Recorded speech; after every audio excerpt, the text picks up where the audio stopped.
I thought I would talk this time during one of my speed drawings. I thought I might give it a more personal touch to it.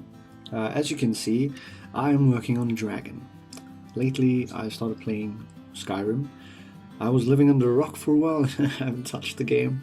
I had a few friends who played it when I was younger, but recently I got a computer and so I started playing Skyrim. For those of you who are also into games, leave a comment below, let me know what your thoughts are on, fantasy games. I love them. They're really cool. I especially love the lore in the Elder Scrolls. Like, you can find so many books and they all have these stories to it and it's really cool.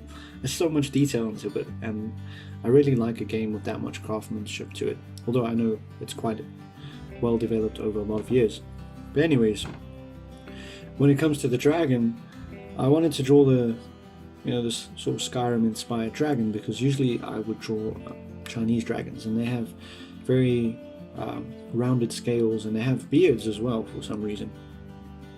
But anyways, with this dragon, I really like that sort of plated look of its scales and I really enjoyed drawing that. It was actually probably the most challenging part for me, is creating a good sense of flow within its scales and still giving it that plated look to it.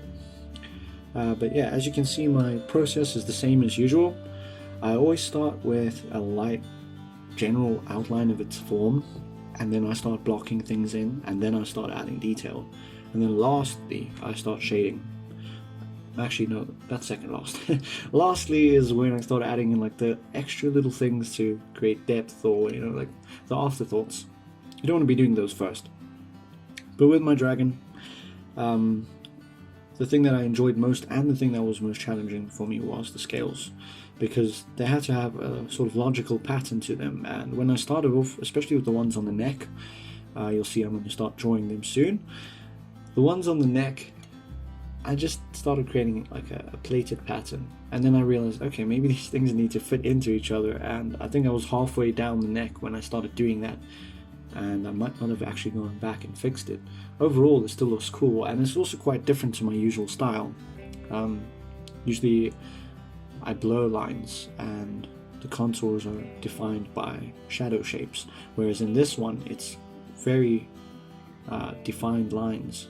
The dragons are very much a sketch, and I wanted to do this style because I sort of see it as that sort of fantasy sketch, where it's very much more illustrative.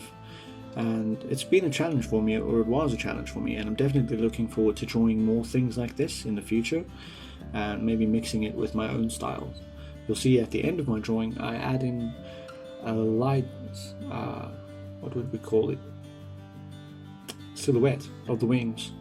Yeah, a light silhouette of the wings and its body sort of fading into the background in like a smoky grey, and it helped make the head of the dragon really pop even more, giving it a sort of depth and making you feel like it exists within a world. And I like to do that sort of stuff.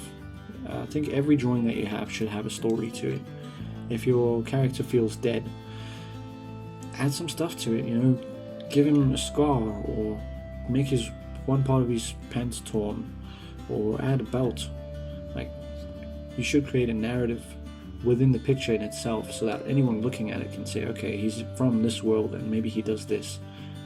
So yeah, any tips for beginner drawers or beginner artists or pencil artists who aren't so aware of a lot of extra tricks that you can use?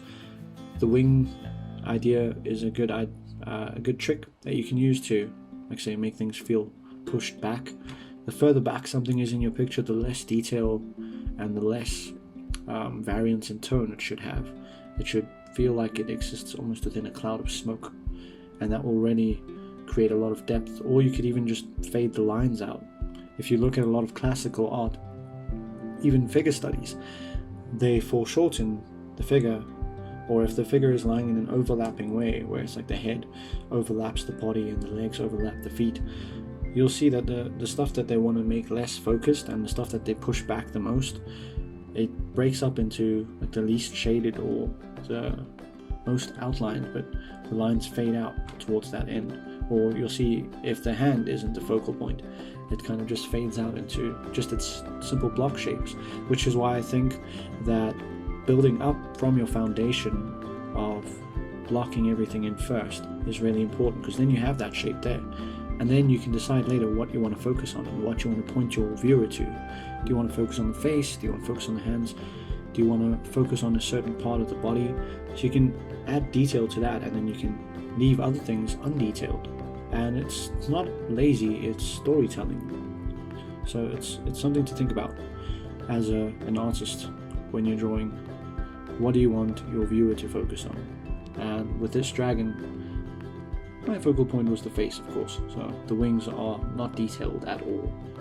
Anyways, we're near the end of the video, so I hope you enjoyed it, and if you liked it, please subscribe and leave a like if you haven't already subscribed and liked the video. I'll definitely be making more things like this. I'm testing stuff out, and in future it's only going to get better. Give me some feedback. I would really love to hear your comments in the comment section below. Anyways, cheers.